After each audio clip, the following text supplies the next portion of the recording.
visage de Che Guevara à tous les coins de rue. Pas de doute, on est bien à la Havane, mais au-delà de tous ces clichés, nous sommes ici pour aller à la rencontre des artistes de la ville, à l'heure d'un rapprochement historique entre Cuba et les États-Unis. Le drapeau américain flottant dans le ciel cubain, inimaginable il n'y a pas si longtemps. Jusque décembre 2014, date à laquelle le président Obama envisage officiellement de mettre fin à 50 ans d'embargo économique et diplomatique. En fait, je crois que la meilleure façon de préserver les intérêts et les valeurs américaines, ainsi que d'aider le peuple cubain en général, c'est d'entamer un processus de normalisation des relations entre nos gouvernements et d'accroître les contacts entre nos citoyens et les leurs.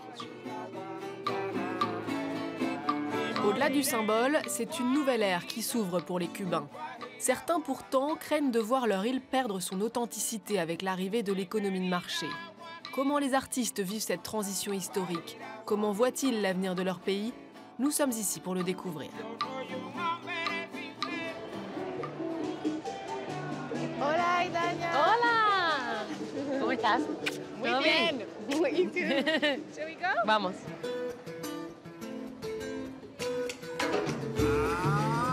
Je suis vraiment contente d'être ici. Est-ce que c'est un bon endroit pour commencer ma visite?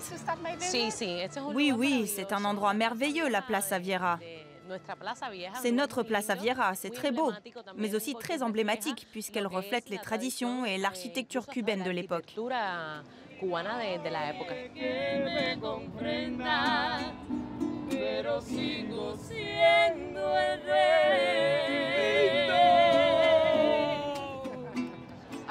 J'ai déjà entendu beaucoup de musique, il y en a un peu partout ici. Pourquoi est-ce que la musique est si importante à Cuba? Je ne sais pas si c'est dû à la situation géographique, le côté insulaire, vu que nous sommes une île des Caraïbes, mais c'est vrai que les Cubains sont des personnes, comment dire, très musicales. Vous l'avez dans le sang. Oui, c'est ça, c'est dans notre sang. La musique, la danse, le spectacle. Je pense que c'est aussi dû aux conditions de vie qui ne sont pas les meilleures. Ça rend les gens plus créatifs. Les Cubains sont capables de faire beaucoup avec très peu de choses. Comme on dit ici, ils se débrouillent. Idania Valdés fait partie d'une des institutions cubaines, un groupe aux mélodies ayant fait le tour du monde.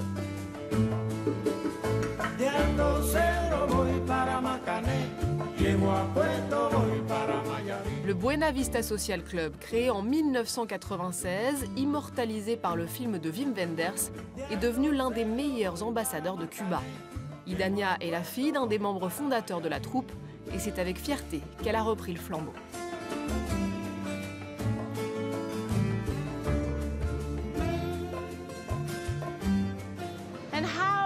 Comment est-ce que le Buena Vista Social Club a changé la perception de la musique cubaine dans le reste du monde? La musique cubaine, la traditionnelle, l'originale, comme le son, le boléro, la guaracha, était un peu tombée dans l'oubli pendant plusieurs années. Et pendant tout ce temps, il n'y avait réellement pas trop de musique qui sortait de Cuba. Et c'est ce projet qui a permis à la musique cubaine d'être à nouveau connue du reste du monde.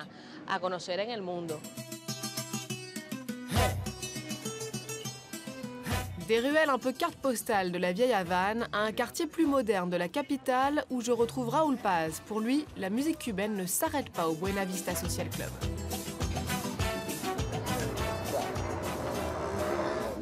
Disons que la politique culturelle musicale à Cuba elle était basée sur les acquis et pas sur l'avenir. Les jeunes ils ont du mal à s'imposer. Ils ont raté plein de choses et ils sont rentrés dans le mouvement Buena Vista Social Club. C'était même pas une idée à eux. Mais après, tout devait être vieux. Ils capitalisent sur ce Buena Vista Social Club, mais voilà, pour toi, c'est un cliché. Non, c'est pas un cliché, c'est une réalité aussi, mais c'est une des réalités. C'est la question du jour, c'est quoi la musique cubaine?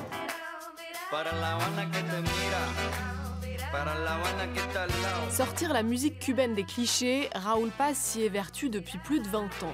Forcé à l'exil au milieu des années 90, c'est d'abord en France qu'il se fait connaître avec des titres mêlant rythme cubain et influence pop-rock. Après une quinzaine d'années loin de son pays, le chanteur décide de rentrer à Cuba en 2010.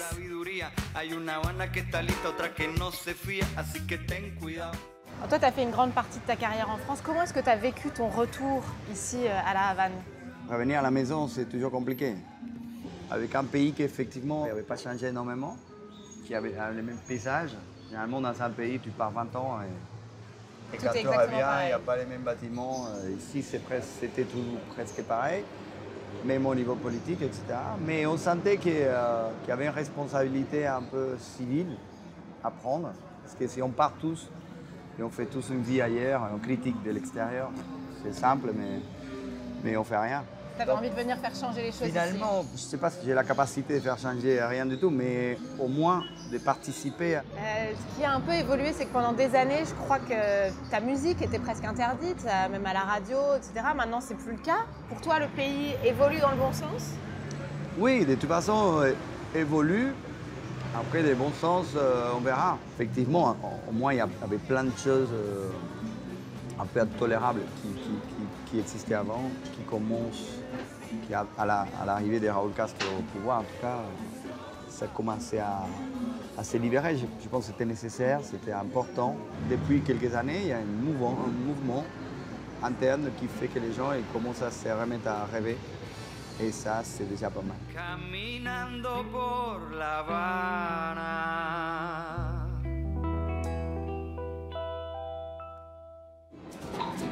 L'espoir d'une vie meilleure n'a jamais été plus fort sur l'île, même si la vie quotidienne est toujours aussi dure.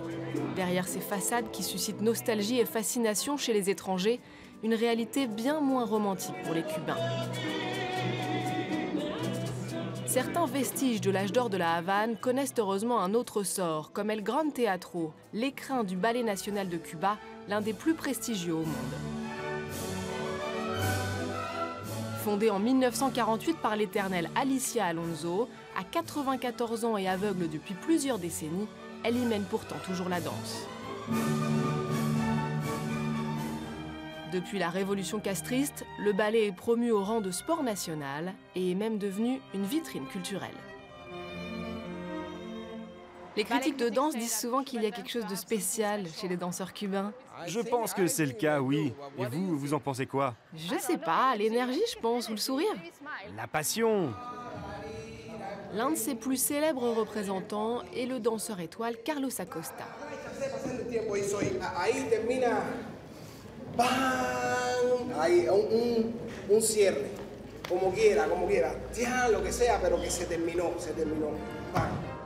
Souvent comparé à Rudolf Nureyev et Mikhail Baryshnikov, il est surtout connu pour ses pirouettes étourdissantes.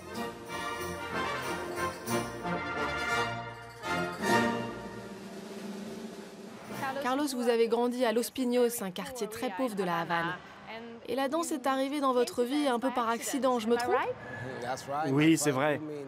Mon père m'a inscrit de force dans une école de danse. Il voulait que je grandisse dans un autre quartier de la Havane. C'est comme ça que la danse est entrée dans ma vie, sans qu'on me demande mon avis. Mais finalement, c'était merveilleux.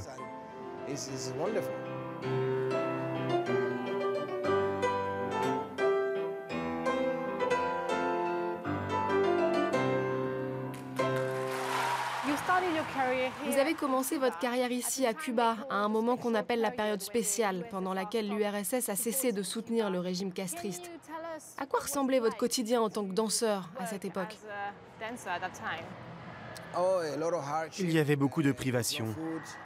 Pas de nourriture ou presque, des coupures de courant qui pouvaient durer 24 heures. Beaucoup de Cubains ont fui sur des radeaux ou des embarcations de fortune. C'était très traumatisant. Dans votre autobiographie No Way Home, vous avez décrit ce sentiment de solitude et d'isolement que vous ressentiez en vivant et en travaillant loin de chez vous. Pouvez-vous nous en parler un peu plus? Vous savez, je n'étais qu'un adolescent. Je suis parti au moment où j'avais le plus besoin de mes parents. Ça m'a rempli d'un grand sentiment de solitude. Et j'ai vraiment ressenti le besoin de rentrer. Alors que tout le monde voulait fuir le pays, j'étais sans doute le seul à vouloir y retourner. Quoi qu'il en soit, j'ai réussi à mener une grande carrière bien au-delà de Cuba, à l'international. Et c'était le bon choix.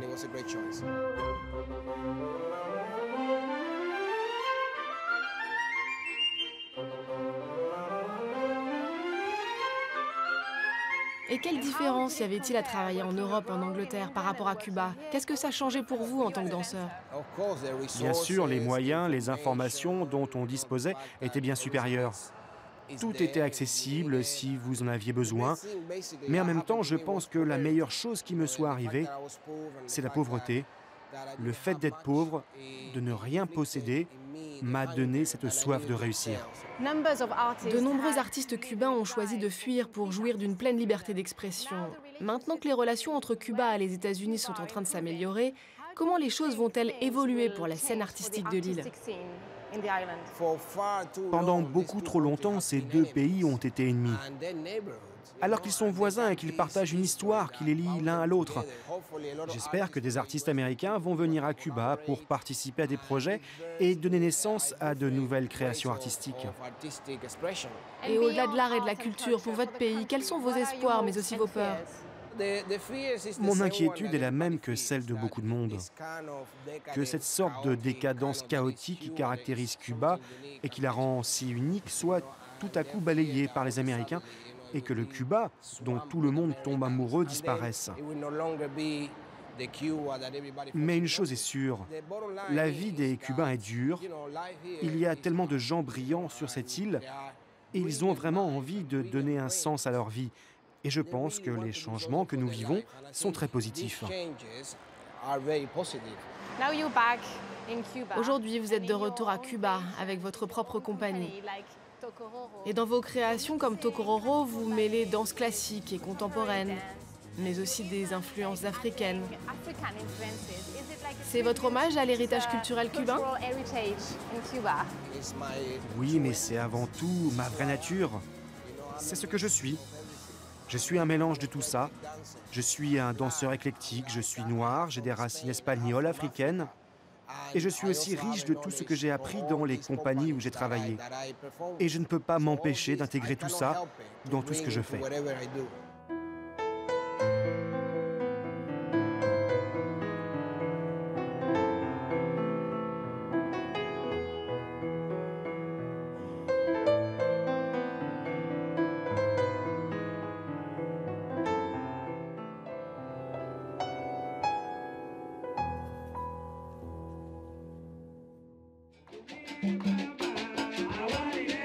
Comme le dit si bien Carlos Acosta, à Cuba, la danse comme la musique sont à l'image de l'histoire du pays, riche et métissée. Des tambours africains aux mélodies andalouses en passant par le chant des esclaves.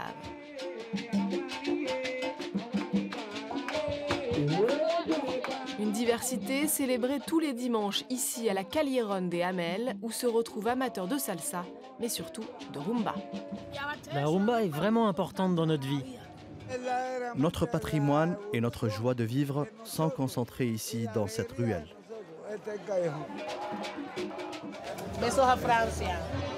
C'est très beau, c'est sacré, c'est afro. Il y a beaucoup de graffitis. Musée street art à ciel ouvert, la Callejon de Amel a été créée par le peintre Salvador González en 1990. Inspiré par la Santeria, une religion mêlant catholicisme et croyances vaudou venues d'Afrique, le lieu rend hommage aux racines africaines de Cuba. Je pense que directement ou indirectement, la Callejon de Amel est devenue un symbole de religiosité. Et dans le même temps, à travers les œuvres d'art, un temple de la culture noire ici à Cuba. À la Callejon de Amel, on retrouve évidemment de la rumba, de la salsa, du cha-cha, mais aussi de la musique bien plus moderne, comme du rap cubain.